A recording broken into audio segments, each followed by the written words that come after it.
हमारा आज का क्वेश्चन है जिसमें हमसे कहा जा रहा है कि एक वुमेन है जो कि एयरपोर्ट पर अपना 20 kg का बैग जो है वो लेकर जा रही है और जो हॉरिजॉन्टल एंगल है वो उसका कितना है, थीटा है। अब हमें क्या मालूम करना है, हमें सबसे पहले पार्ट ए में इसकी फ्री बॉडी डायग्राम बनानी है, पार्ट बी में हमें बताना है कि ये जो एंगल है थीटा ये बेसिकली कितना है, और पार्ट सी में हमें बताना है कि नॉर्मल फोर्स क्या है इस बैग के ऊपर। सर इसके लिए हमें सबसे पहले क्या करना पड़ेगा, हमें एक फ्री बॉडी डायग्राम कंस्ट्रक्ट करनी पड़ेगी। तो जब मैं इसकी फ्री बॉडी डायग्राम बनाऊंगी वो कुछ इस तरह से होगी।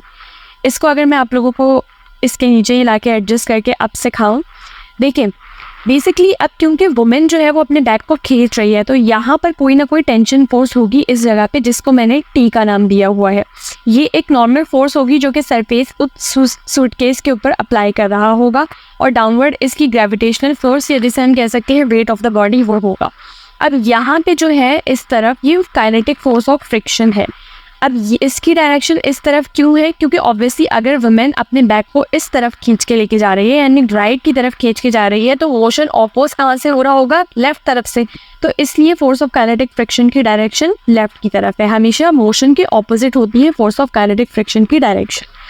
अब यहाँ पर क्वेश्चन को सॉल्व करने के लिए हमारे पास सबसे ज़्यादा पार्ट ए के अंदर हम क्या कर सकते हैं ज़्यादा से ज़्यादा कि हमारे पास जो भी चीज़ें जिनके मैग्नीट्यूड्स हमें गिवन है हम उनके मैग्नीट्यूड्स को कैलकुलेट कर सकते हैं।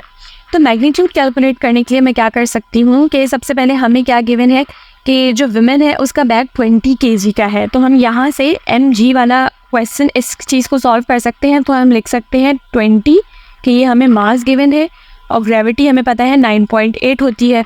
तो हम यहाँ पे लिख लेते हैं 9.8। ठीक है, ये हम पार्ट ए यानी फ्री बॉडी डायग्राम वाला जो क्वेश्चन है वो करने जा रहे हैं। तो 9.8 इक्वल्स टू मैं लेके आऊँगी इसको, तो ये मेरे पास हो जाएगा 196 न्यूटन। ठीक है, तो ये मेरे पास हो गया। इसके अलावा मैं क्या कर सकती हूँ कि मुझे पता है कि ये टेंशन फोर्स मेरे पास कितनी गिवन है सूटकेस के ऊपर, 20 न्यूटन। तो उसको मैं यहाँ पे ये मुझे कितनी गिवन है, 35 न्यूटन गिवन है। तो ये मैं यहाँ पे बता सकती हूँ कि भाई टेंशन फोर्स मुझे गिवन है 35 न्यूटन, ये मैं यहाँ पे रिप्रेजेंट कर सकती हूँ। सिमिलरली मुझे एन नहीं पता यानी नॉर्मल फोर्स क्या है वो तो मुझे नहीं पता, बट मुझे एफ के जो कि फोर्स ऑफ काइनेटिक फ्रिक्शन है वो पता है और वो कितनी है, 20 न्यूटन है। तो यहाँ पे मैं उसको भी रिप्रेजेंट कर सकती हूँ कि ये मेरे पास कितनी है, 20 न्यूटन है। तो ये मेरे पास पार्ट ए, इसके अंदर हम सिर्फ इतना ही काम कर सकते हैं तो सॉल्व हो चुका है।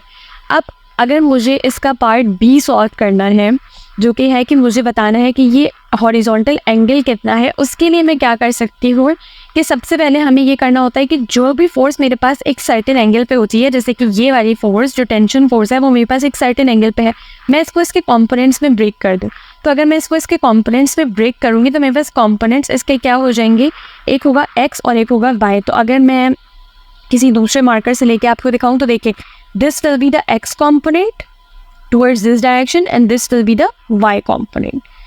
अब एक क्वेश्चन अक्सर स्टूडेंट्स करते हैं कि हमें कैसे पता चलता है कि कौन से कंपोनेंट को हम साइन देंगे और कौन से कंपोनेंट को हम कॉस देंगे। तो देखिए एंगल के एडजेसेंट जो भी साइड होता है वो हमेशा कॉस होता है, चाहे वो एक्स कंपोनेंट हो या वाई कंपोनेंट, और एंगल के ऑपोजिट जो भी एंगल साइड होता है आपका वो हमेशा साइन होता है, चाहे वो आपका एक्स हो या वाई। ठीक है, तो हमेशा एडजेसेंट और ऑपोजिट देखा करें, ना कि आप एक्स और वाई कंपोनेंट देखा करें। ठीक है, तो क्योंकि एक्स मेरा एडजेसेंट था इसलिए मैंने उसको कॉस दिया है। अभी मैंने सिर्फ फिलहाल सी लिखा है, जब मैं पूरा सॉल्व करूँगी तो पूरा लिख के दिखाऊंगी। और जो ऑपोजिट था उसको मैंने साइन दिया है और उसको मैंने सिर्फ एस से रिप्रेजेंट किया है। अब क्योंकि हमने इस फोर्स को इसके कंपोनेंट्स में ब्रेक कर लिया तो हमें इस फोर्स की कोई ज़रूरत नहीं है। तो मैं क्या करूँगी, मैं इस फोर्स को डिलीट कर लूँगी यहाँ से। ठीक है, अब हम क्या कर सकते हैं, हम इस पूरी बॉडी के ऊपर Newton second law of motion apply कर सकते हैं, जो कि होता है हमारे पास sum of force is equals to mass into acceleration. ये Newton second law of motion है जो हम अप्लाई करने जा रहे हैं।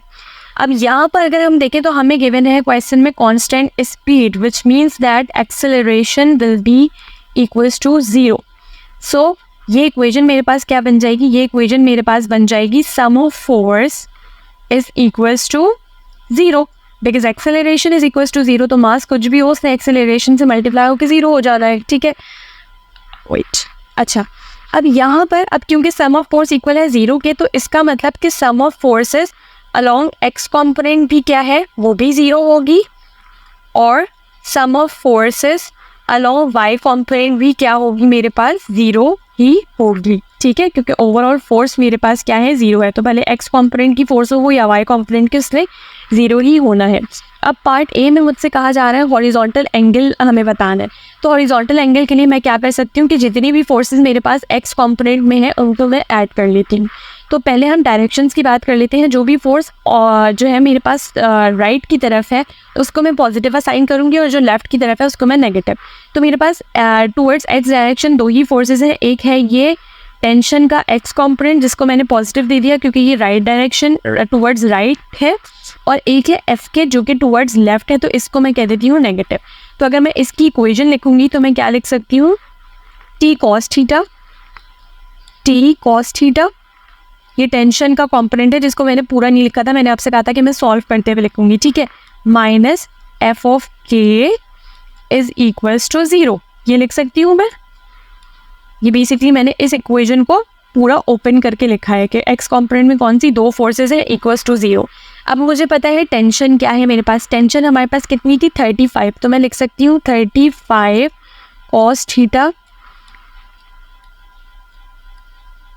Minus F K force of kinetic friction that is 20 is equals to 0। अब यहाँ से मैं अपना थीटा फाइंड आउट कर सकती हूँ। कैसे, बहुत आसान है। Theta will become cos inverse of 20/35। ठीक है, ये सिंपल मैथमेटिक्स है जो कि मैंने आपको करके बताया। आई होप आप लोग को पता होगा। 20 को हम इक्वल्स टू के उस साइड पे लेके गए, देन cos को हमने इन्वर्स किया, 35 को डिनोमिनेटर में लेके आए, तो ये सिंपल मैथमेटिक्स है। ठीक है, इसको जब आप अपनी कैलकुलेटर में पुट करेंगे तो आपके पास जो आंसर आएगा इसका वो आएगा 55.2। तो हम लिख लेते हैं 55.2 और ऊपर डिग्रीज का साइन लगाते हैं। तो ये बेसिकली मेरे पास पार्ट बी था जो कि सॉल्व हो चुका है।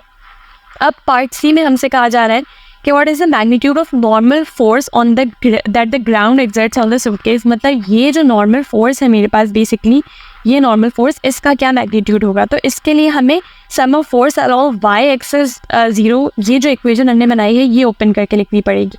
तो हम क्या करते हैं, सबसे पहले डायरेक्शन की बात कर लेते हैं। जो भी फोर्स अपवर्ड डायरेक्शन में उसको पॉजिटिव असाइन करेंगे और जो डाउनवर्ड डायरेक्शन में उसको नेगेटिव। तो एक मेरे पास टेंशन का वाई कंपोनेंट है वाई डायरेक्शन में जो कि अपवर्ड है, तो उसको मैंने पॉजिटिव कहा। एक मेरे पास नॉर्मल फोर्स है उसको मैं पॉजिटिव कह रही हूँ क्योंकि वो अपवर्ड डायरेक्शन में, और एक मेरे पास mg है जो कि डाउनवर्ड डायरेक्शन में, तो इसको मैं नेगेटिव कह लेती हूँ। ठीक है, क्योंकि इसकी डायरेक्शन डाउनवर्ड है। तब अगर मैं इक्वेशन लिखूँ तो इक्वेशन क्या बनेगी मेरे पास, टी साइन थीटा, तो हम लिख लेते हैं T sine theta plus N minus M G मुझे पता है कितना है, 196। अभी मैंने कैलकुलेट किया है तो मैं डायरेक्ट लिख लेती हूँ, या चले नेक्स्ट स्टेप में मैं लिख लूँगी। ठीक है, तो हम लिख लेते हैं M G is equals to 0। So now put all the values. We know t is equals to 35, so it will become 35 and so it will become 35 sin, and we know the angle. अब ये भी हमने part A के अंदर solve किया है जो कि आया है 55.2। तो हम यहाँ पे थीटा की जगह उस एंगल की वैल्यू डाल देते हैं प्लस एन, क्योंकि अभी नॉर्मल फोर्स हमें नहीं पता, वो हम फाइंड आउट करने जा रहे हैं, माइनस एम जी हमने अभी कैलकुलेट किया था 196 पार्ट ए में, तो हम लिख लेते हैं 196 इज इक्वल्स टू 0। अब इसको अगर मुझे सॉल्व करना है तो हम क्या करेंगे, हम लिखेंगे n is equals to 196 equals to के उधर जाएगा और ये पूरा भी उधर जाएगा, तो आप डायरेक्टली सॉल्व करेंगे। ठीक है, कैलकुलेटर में अपने, तो जब आप कैलकुलेटर में इसको पुट करेंगे तो आपके पास जो आंसर आएगा वो आएगा 167, and because this is force तो इसका जो यूनिट होगा वो क्या होगा, न्यूटन होगा। सो स्टूडेंट्स, ये हमारे पास पार्ट बी और सी सॉल्व हो चुके हैं। आई होप आप लोग को समझ में आ गए होंगे। कोई क्वेरी आप मुझसे कमेंट सेक्शन में पूछ सकते हैं। चैनल पर सब्सक्राइब करना मत भूलिएगा, वीडियो को अपने फ्रेंड्स के साथ भी शेयर करिएगा।